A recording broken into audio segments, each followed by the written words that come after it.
अवतार मेहर बाबा की जय। The Joyce path. ఈ పుస్తకాన్ని మనము గత కొన్ని నెలలుగా చదువుకుంటూ ఉన్నాము. బాబా శరీర త్యాగం చేసిన తర్వాత సంఘటనలన్నీ కూడా మణి ఎంతో వివరంగా మండలి హాల్లో చెప్పిన విషయాలన్నీ కూడా మనం తెలుసుకుంటూ ఉన్నాం. సాయంత్రం అయిపోగానే ఎవరి పనుల్లో వాళ్ళు నిమగ్నమై ఉండేవారు మెహరాజాద్‌లో. కానీ మెహ్రా మాత్రం బాబా గదిలోనే నిలబడి బాబాతో జ్ఞాపకాలను నెమరు వేసుకుంటూ ఉండేదట. కొన్నిసార్లు చిన్న చిన్న కార్డ్స్ మీద తన గుర్తుకొచ్చిన విషయాలన్నీ కూడా వ్రాసుకుని మర్నాడు బాబా ప్రేమికులు వచ్చినప్పుడు వాళ్ళతో పంచుకుంటూ ఉండేది. అలాగే బాబా గదిలో పూలు పట్టే పద్ధతి కూడా మణికి వివరించి చెప్తూ ఉండేది. బాబా దగ్గరికి మెహ్రా వెళ్ళిపోయిన తర్వాత మణి ధ్యానము, ధ్యాస ఇది కూడా బాబా గదిలో పూలను అరేంజ్ చేయడం మీదే ఉండేది. బాబా పాటలను ప్లే చేస్తూ బాబా ఫోటోలకు, అక్కడ ఉన్నటువంటి బాబా వస్తువుల మీద పూలను అరేంజ్ చేస్తూ ఉండేది. అలా మెహ్రా, మణి ఇద్దరూ కూడా బాబా పట్ల ప్రేమను వ్యక్తం చేస్తూ ఉండేవారు. మనకి మెహ్రాజాద్‌లో బాబా ముఖం శిల్పం అనేది కనిపిస్తూ ఉంటుంది. అది ఆస్ట్రేలియా నుండి వచ్చిందట. అప్పుడు మణికి ఆరోగ్యం బాగోలేదు. ఆ శిల్పాన్ని మణి దగ్గరికి తీసుకువెళ్ళి ఆ ప్యాకెట్ విప్పి చూపించగానే మణి ఎంతో ఆనందంగా బాబా ముఖాన్ని సున్నితంగా చేత్తో తడిమి బాబాను ముద్దు చేసింది. ఆమె ప్రత్యేకంగా పూలు కూడా పెట్టింది. 1989వ సంవత్సరంలో అంటే బాబా శరీర త్యాగం చేసిన 20 సంవత్సరాలకు మెహ్రా బాబాను చేరుకుంది. మెహ్రా, మణి వీళ్ళు ఇద్దరి సహవాసము 57 సంవత్సరాలు. మణి చిన్నతనం నుండి అంటే బాబా ఆశ్రమంలో చేరినప్పటి నుండి 13 సంవత్సరాల వయసు నుండి మెహ్రాతో అన్నీ పంచుకునేది. ఒకే గదిలో ఉండేవారు. అన్నీ కూడా సామరస్యంగా బాబా యొక్క ఆదేశాలను స్వీకరిస్తూ పనిచేస్తూ ఉండేవారు. ఎప్పుడూ కూడా మెహ్రా గురించే మణి ఆలోచిస్తూ ఉండేది. అలాగే ఆమె బాబాను చేరిపోయాక అది బాబా ఇచ్చగా తన ప్రియమైనటువంటి నేస్తం దూరమవ్వడం స్వీక బాబా ఇచ్చగా స్వీకరించినప్పటికీ ఆమె అంత సులభంగా స్వీకరించలేకపోతున్నాను అని చెప్పేది. బాబా యొక్క సూక్తిని ఈ సమయంలో, ఈ సందర్భంలో ఆమె అందరికీ చెప్తూ ఉండేది. "నీకు కావాల్సిందేనా కోరుకో, లేదా నేను కోరుకునేదేనా కోరుకో" అంటారు Baba. "Either you want what you want or you want what I want. You can't want both." రెండూ కావాలంటే కుదరవు. నా కోరికేనా, నీ కోరిక కావాలి. లేదా నీ కోరికలతో నువ్వు ఉండు. నిజానికి బాబా దేహం వదిలిపెట్టిన నాటి నుండి స్త్రీలందరూ కూడా మెహ్రాని చాలా జాగ్రత్తగా చూసుకుంటూ ఉండేవారు.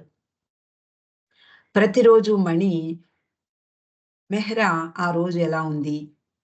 ఆనందంగా ఉందా? దుఃఖిస్తూ ఉందా? విచారంగా ఉందా? తింటోందా లేదా? నిద్రపోయిందా లేదా? ఇవన్నీ కూడా జాగ్రత్తగా దగ్గరుండి చూసుకుంటూ ఉండేది. ప్రతిరోజు తెల్లవారుజాము వరకు మెహ్రా బాబా గదిలో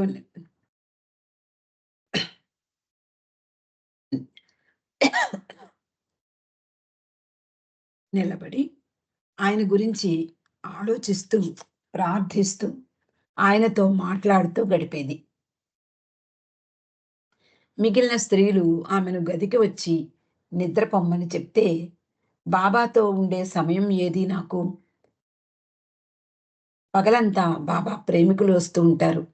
బాబాతో ఏకాంతంగా గడిపే సమయం రాత్రి పూటే నాకు అంటూ ఆమె చెప్తూ ఉండేది.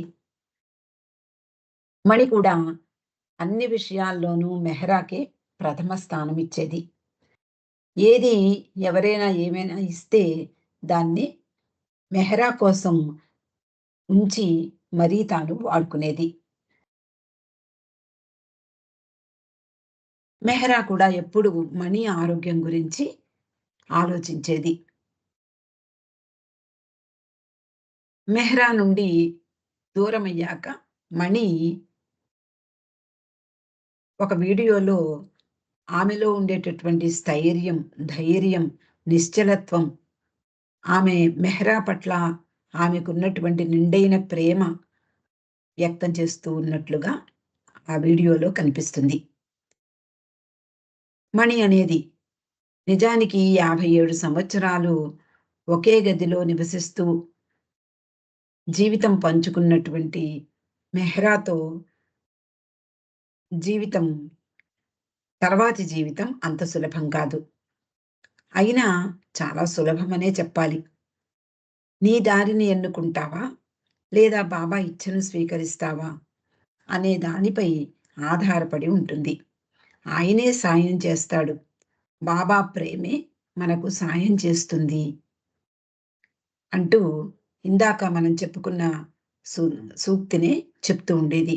Either you want what you want or you want what I want.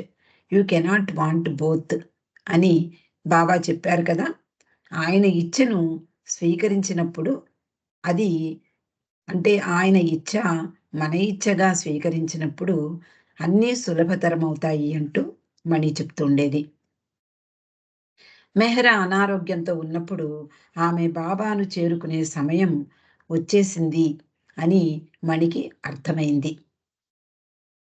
అలాగే ఆ తర్వాత కూడా మణి తన గదిలో తాను ఒక్కతి ఉండడము, మెహ్రా లేకుండా ఎలా భరిస్తోందో అని హెదర్ నాడెల్ మొదలైన స్త్రీ మండలి వారు అందరూ కూడా ఆశ్చర్యపోయేవారు.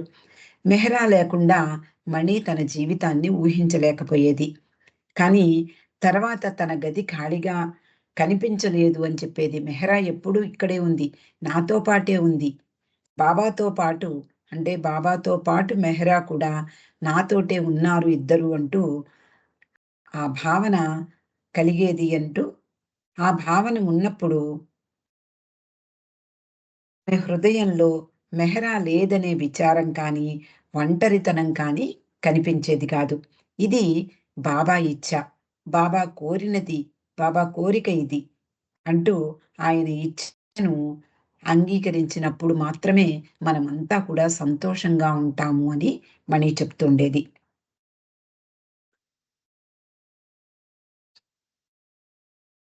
అలాగే మణి, మెహ్రా వీళ్ళు ఇద్దరూ పంచుకున్నటువంటి గదిలో అనేక వస్తువులు కనిపించాయి స్త్రీ మండలి వారికి.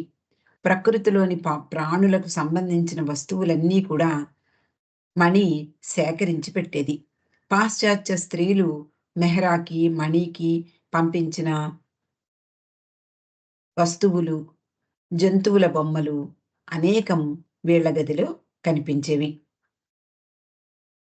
మణి ఎన్నో వస్తువులను సేకరించేది.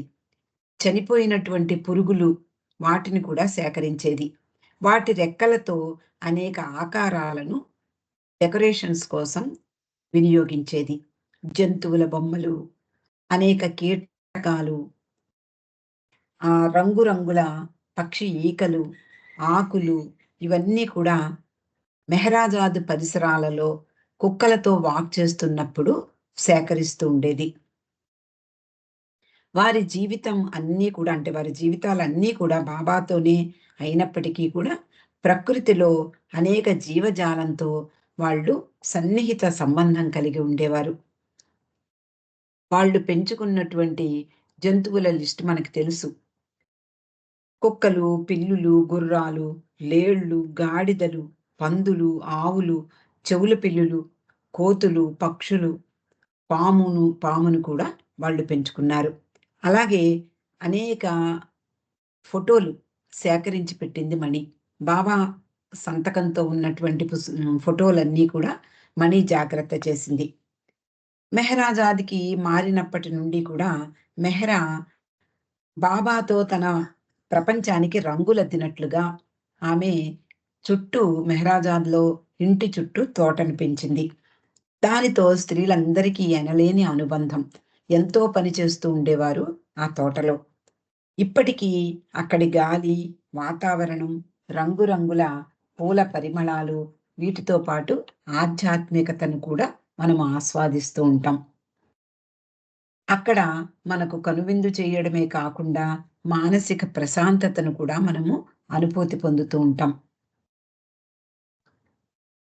మణి లంచ్ తర్వాత ముందు కూడా ఒక పెద్ద సోఫా లాంటి కుర్చీలో కూర్చునేది.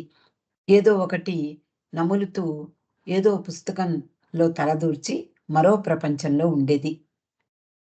ఆ సోఫా కుర్చీ, చిన్న ఆఫీసు, అది కూడా ఒక చిన్న ఆఫీసే. చిన్న నోట్ ప్యాడ్ మీద తనకు గుర్తుకొచ్చినటువంటివి, గుర్తుపెట్టుకోవలసినటువంటి విషయాలు వ్రాసి పెట్టుకునేది. కోహెర్‌తో మాట్లాడుతూనో, లేదా ఏదైనా డిక్టేషన్ ఇస్తూనో గడిపేది. ఆమె చివరి పుస్తకం 'డ్రీమింగ్ ఆఫ్ ద బిలవెడ్' అంటే ప్రియతముని గురించిన కలలు. ఒకరోజు ఆ సోఫాలో కూర్చుని ఉన్నప్పుడు హెదర్ ఒక పుస్తకాన్ని ఆమెకు చదివి వినిపిస్తోంది. బాబా ప్రేమికుడు మండలి వారి గురించి రాసినటువంటి పుస్తకమది. ఆయన వ్రాత ప్రతిని వీళ్ళకి పంపించాడు. దాన్ని కరెక్ట్ చేయవలసిందిగా మణిని వేడుకున్నాడు. హెదర్ నాడెల్ ఆ పుస్తకాన్ని చదివి వినిపిస్తూండగా మణి వింటూ ఉండేది. తప్పులు ఏదైనా తప్పులు దొర్లుతాయేమోనని చాలా జాగ్రత్తగా చదవడం మొదలుపెట్టింది హెదర్. ఆ రచయిత ఒకసారి మండలి హాల్‌లో మణితో మాట్లాడుతూ, బాబా అంటే మణి తర్వాతి జన్మ పురుషుడిగా ఉంటుంది అని బాబా చెప్పడం ఆమెకు చెప్పాడు. అదే విషయాన్ని ఈ పుస్తకంలో కూడా పొందుపరిచాడు. ఎప్పుడైతే మణి తర్వాతి జన్మ పురుషుడిగా జన్మిస్తుంది అని బాబా చెప్పిన విషయం అతడు మండలి హాల్‌లో చెప్పినప్పుడు మరో వ్యక్తి అంటాడు, "బాబా మణి పెర్ఫెక్ట్ మాస్టర్ అవుతుంది, సద్గురువు అవుతుంది అని చెప్పారు కదా!" అని కూడా అతడు చెప్పాడు. ఈ 2 విషయాలు కూడా మణి అంగీకరించింది. అవునని చెప్పింది.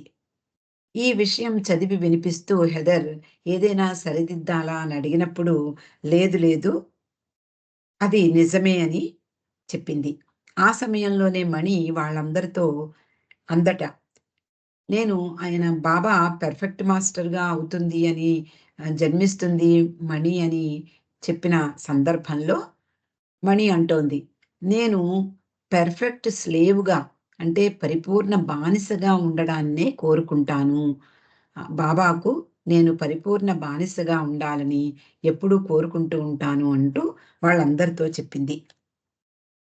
ఆ విషయం కూడా ఈ పుస్తకంలో వ్రాయడం జరిగింది. మణి అది నిజమే అని ధృవపరిచింది. డైనింగ్ టేబుల్ దగ్గర స్త్రీలందరూ కూడా ఎవరి కుర్చీలు వాళ్ళకి ఉండేవి. ఖాళీగా ఉన్నటువంటి బాబా కుర్చీ చూస్తూ మణి అంటూ ఉండేదట, మేమందరము కలిసి ఉన్నా ఎప్పుడూ అటాచ్డ్‌గా ఉండేవాళ్ళం కాదు. ఒకే చక్రంలో రేఖలు ఎలా ఉంటాయో అలా ఉండేవాళ్ళం. ప్రతి వారు ఎవరికి వారు ఇరుసుకు కలపబడి అంటే బాబాతో కనెక్ట్ చేయబడి ఉంటాం. ప్రతి ఒక్కరూ బాబా పైనే దృష్టి పెట్టేవారు.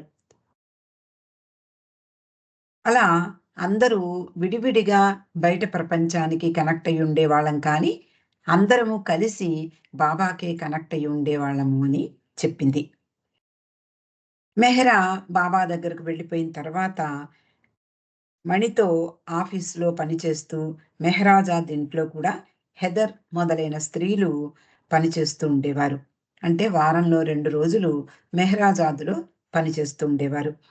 అప్పుడు సాధారణంగా టీ తీసుకుంటూ డైనింగ్ టేబుల్ వద్దకు అక్కడ ఉన్న వాళ్ళందరినీ కూడా మణి పిలిచేది. ఆ సమయంలో మణి చాలా భిన్నంగా ఉండేది అంటూ హెదర్ నాడిల్ చెప్తోంది. ఆ టేబుల్ దగ్గరే బాబా కోసం రేడియో ఆన్ చేసేది మణి. మెహ్రా ఉన్న సమయంలో కూడా ఆమె యాత్రికులను అందరినీ అక్కడ ఉండే వాళ్ళందరినీ కూడా లోపలికి టీ కోసం రమ్మనమని టేబుల్ దగ్గర కూర్చోమనేది. తర్వాత బాబా ఫోటో ఫోటోని చూస్తూ ఎంతో ఆరాధనగా, ప్రేమతో అక్కడే నిలబడి ఉండేది. ఆ దృశ్యం అక్కడ వాళ్ళందరి కళ్ళను చెమర్చేవి. ఆమె అనేక ప్రార్థనలు చేస్తూ ఉండేది. అందులో ఒకటేమిటి అంటే, "బాబా, మొత్తం ప్రపంచమంతా నీ దగ్గరకు వచ్చి నిన్ను ప్రేమించుగాక" అంటూ ప్రార్థించేది. మణి అక్కడే ఉంటే కనుక, "తప్పకుండా అలాగే జరుగుతుంది మెహ్రా" అంటూ మెహ్రాకి వత్తాసు పలికేది. వరండాలో ఉన్న డెస్క్ మణి కోసం, అంటే మణి ఉపయోగించుకునేది. అక్కడే ఆమె అనేక ఉత్తరాలు వ్రాస్తూ ఉండేది. 82 ఫ్యామిలీ లెటర్స్ కూడా అక్కడే కూర్చుని టైప్ చేసింది. పాశ్చాత్య స్త్రీలు ఆమె ఉత్తరాలు చదివి బాబా సాన్నిధ్యాన్ని అనుభూతి పొందేవారు. ఆ చిన్న డెస్క్‌కే పెద్ద చరిత్ర ఉంది. నగర్‌లో చైర్మన్‌గా ఆఫీస్‌లో పనిచేస్తూ కూడా మణి ఆ డెస్క్‌ను ఉపయోగించుకునేదట. 1989 మే నెలలో మెహ్రా ఆమె మంచంపై తెలివిలేని స్థితిలో పడుకుని ఉంది. మణి డెస్క్ దగ్గర హెదర్‌ని కలిసి ఒక పేపర్ మీద మెహ్రా బాబాను చేరబోతున్న సంగతి టైప్ చేసి సిద్ధంగా ఉంచు అని చెప్పింది. నిజానికి ముందే, అంటే జరగడానికి ముందే ఎంతో ప్రాక్టికల్‌గా ఆలోచిస్తూ జరగబోతున్నటువంటి సంఘటనను ఎలా తీసుకుందో మనకి ఈ సంఘటన అర్థమవుతుంది అంటూ హెదర్ నాడిల్ చెప్తోంది. అక్కడే నిశ్చలంగా ఆమె మణి కూర్చుని కన్నీరు కార్చిందట. బాబా బాడీ డ్రాప్ చేసిన 23 సంవత్సరాల తర్వాత మణి తన బాల్యం గురించినటువంటి విషయాలు మండలి హాల్‌లో వాళ్ళందరితోటి పంచుకుంది. ఆ పంచుకున్న విషయాల్నే ఒక పుస్తకంగా వ్రాసింది. అదే 'గాడ్ బ్రదర్'. ఆ పుస్తకం రాసేటప్పుడు పూర్తిగా ఆమె తన బాల్య ప్రపంచంలో లీనమైపోయింది. చాలా సంతోషంగా ఆనాటి సంఘటనలన్నీ కూడా క్రోడీకరించి ఎంతో చక్కగా పుస్తకాన్ని తీర్చిదిద్దింది. నిజానికి మణి ఎన్నో పాటలు వ్రాసేది, పాడేది కూడా. తెలివైనటువంటి కార్యదర్శి ఆవిడ. ఒక మంచి అడ్మినిస్ట్రేటర్ కూడా. గంభీరమైన రాజకీయవేత్త, విశ్వసనీయమైన స్నేహితురాలు కూడా అంటూ హెదర్ నాడిల్ ఆమెను వర్ణిస్తోంది. ఆమె మానవ మాతృరాలిగా భయమంటే ఏమిటో తెలుసు, ఒంటరితనం, అనారోగ్యం, అలసిపోవడం, ప్రేమలోని ఆనందం, అలాగే అపార్థంలోని బాధ, ఇవన్నీ ఆవిడకు తెలుసు అంటోంది. చివరి వరకు ఆమె జీవించినట్లే మనం జీవించాలనే విషయం ఆ జీవితం నుండి మనం నేర్చుకోవాలి అంటోంది హెదర్. అంటే ఆమె ఏ విధంగా బాబాకు అంకితమై జీవించిందో మనం కూడా ఆహ్, ఆయా విషయాలను మనం అర్థం చేసుకుంటూ, ఆమె జీవితం నుండి మనం ఎన్నో నేర్చుకుంటూ మనం జీవితం గడపాలి అంటోంది. ఆమె అనారోగ్యంతో బాధను అనుభవిస్తూ భగవన్ నిర్ణయాన్ని, ఇచ్ఛను వినయంగా, వీరోచితంగా ఎదుర్కొంది. ఆధ్యాత్మిక జీవితంలో అనూహ్యంగా ఎదిగింది. ఎవరైతే ఆధ్యాత్మికంగా ఆహ్, ముందుంటారో, లేదా అలాంటి ఆలోచనల్లో ఉంటారో, వాళ్ళకి బాధ అన్నీ కూడా భగవంతుని ఇచ్చగా, భగవంతుని సంకల్పంగా భావిస్తారు. హెదర్ అంటుంది, "నన్ను పరచిన విషయం ఏమిటంటే, తెరిస్సా వలె మణి అవతార పురుషునితో గల సాన్నిహిత్యం ఇతరులకు ఉపయోగపడింది. ఆమె తన అంతరంగ జీవితాన్ని నిరాడంబరంగా, సృజనాత్మకంగా, బాహ్య కార్యకలాపాలతో ఎలా మిళితం చేసిందో, అలాగే ఆయన కొరకే ప్రత్యేకంగా ఎలా జీవించిందో, అంటే ఇతరుల కొరకే ఎక్కువగా జీవించడం, తన కొరకు తక్కువగా జీవించడం. ఇది బాబా చెప్పిన నిజమైన ఆధ్యాత్మికత. అలాగే ఆమె బాబాను ఎలా ప్రేమించాలో, ఎలా సేవించాలో అందరికీ మార్గదర్శకత్వంగా ఉంటుంది. నిజమైనటువంటి ఆంతరంగిక క్రమశిక్షణతో ఆమె అందరికీ పాఠాలు నేర్పినట్లుగా ఉంటుంది ఆమె జీవితం చూస్తే. మండలి హాల్‌లో గంటల తరబడి జోక్స్ చెప్తూ ఉండేది. బాబా కోరినట్లు భగవంతుణ్ణి గంభీరంగాను, ప్రపంచాన్ని తేలికగాను తీసుకుంది. భగవంతుని సోదరిగా తన పాత్రను 100% పోషించింది. నిజానికి ఆమెకు బాబాయే ముఖ్యం. మిగిలినవన్నీ కూడా తీసివేయదగినవే. అలాగే ఆమె తన పుస్తకాలలో అనేక విషయాలు, చిన్న చిన్న సంఘటనలు, చిన్న చిన్న సూక్తుల్లాంటివి ఎన్నో రాసి పెట్టుకుంది. అందులో కొన్ని మనం చదువుకుందాం. ఒక విత్తనం మెత్తని నేలలో మొలకెత్తుతుంది. నేను నా ప్రేమ అనే విత్తనాన్ని బలంలో కాదు, బలహీనతలో నాటుతాను అన్నారు బాబా. ఈ నోటు ఆమె పుస్తకాల్లో కనిపిస్తూ ఉంటుంది. ఆమె అంటుంది, భగవంతుడు మన జీవితానికి అదనంగా ఉండే విషయం కాదు. అనగా ఆయన మన జీవితానికి కలుపుకునేటటువంటి అదనపు బంధం కాదు. ఆయనే ప్రధానం. ఆయన తప్ప మిగిలినవన్నీ కూడా ఎడిషనల్లే. మనకు అందేవన్నీ ఆయన ఇచ్చేవే అనేది మణి.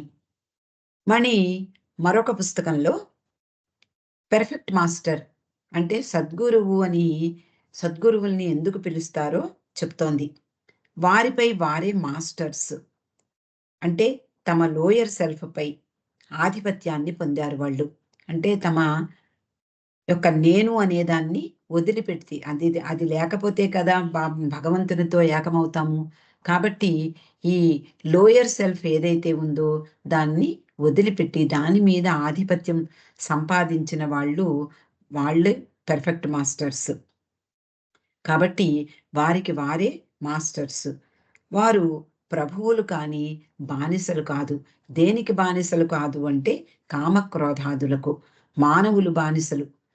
కామము, క్రోధము ఇవన్నీ అరిషడ్వర్గం ఏదైతే ఉందో వాటన్నిటికీ కూడా మానవులు బానిసలు కానీ సద్గురువులు వాటిపై ఆధిపత్యం ఉన్నవాళ్ళు.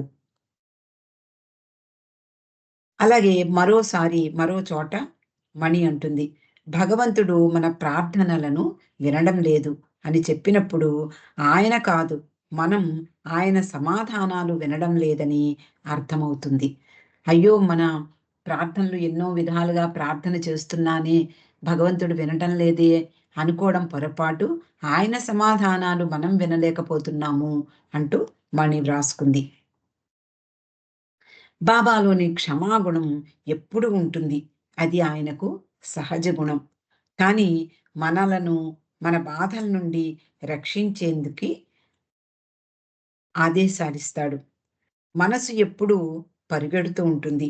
నీడల వెంట పడుతుంది. నీకు వెంటబడవలసిన అవసరం లేదు. సత్యం ఉంది అక్కడ. నీవు నిశ్చలంగా ఉండాలి అంటూ అంటే ప్రాపంచికమైనటువంటి విషయాల పట్ల శ్రద్ధ, ఆసక్తులు తగ్గించుకున్న కొద్దీ బాబాకు మనం దగ్గరవుతూ ఉంటాం. కాబట్టి ఈ ప్రపంచ విషయాల వెంబడి పరిగెత్తకుండా అసలైనటువంటి సత్యం మనకు చేరువలోనే ఉంది. బాబా రూపంలో మన కళ్ళల్లోనే కాపురముంటోంది. అలాగే మన హృదయంలో నెలకొని ఉన్నటువంటి బాబా రూపము, బాబా నామమే మనకు శరణ్యము అంటోంది.